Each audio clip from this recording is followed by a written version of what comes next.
Honeylet nangangamba sa kasalukuyang lagay ni FPRRD. Nagsalita na nga sa harap ng mga overseas Filipino worker si Honeylet upang ipahayag ang pagkakadismaya nito sa administrasyon upang gumawa ng hakbang ng maiuwi na ng Pilipinas si former President Rodrigo Duterte. Dito nilinaw ni Ma'am Honeylet na may edad na si FPRRD at malaki na umano ang pinagbago ng katawan ni Tatay Digong simula nang dinala ito sa The Hague. May sinabi naman si Ma'am Honeylet sa harap ng mga Filipino na naroon at sinabing dapat dalian na umano nilang pauwiin si Tatay Digong sa lalong madaling panahon dahil sa kasalukuyang kalusugan nito. Nangangamba naman si Ma'am Honeylet sa magiging sitwasyon ni Tatay Digong kung magtatagal pa siya sa loob. Iba't iba naman ang komento ng mga netizens patungkol sa nasabing pahayag ni Honeylet. Basta's facial expressions during interview mean a lot, and they have same facial expressions of Honeylet.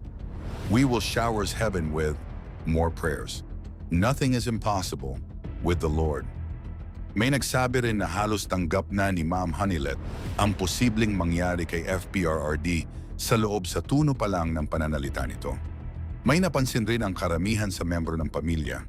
Ibang-iba ang reaksyon nito, lalo na si Mayor Baste at Ma'am Honeylet kaysa noong unang araw ng visit nila kay FPRRD.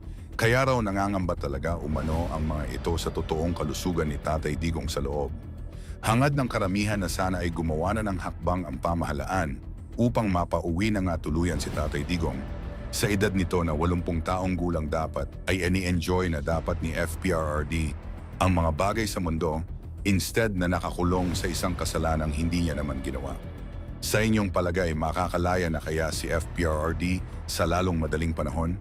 Please comment your thoughts.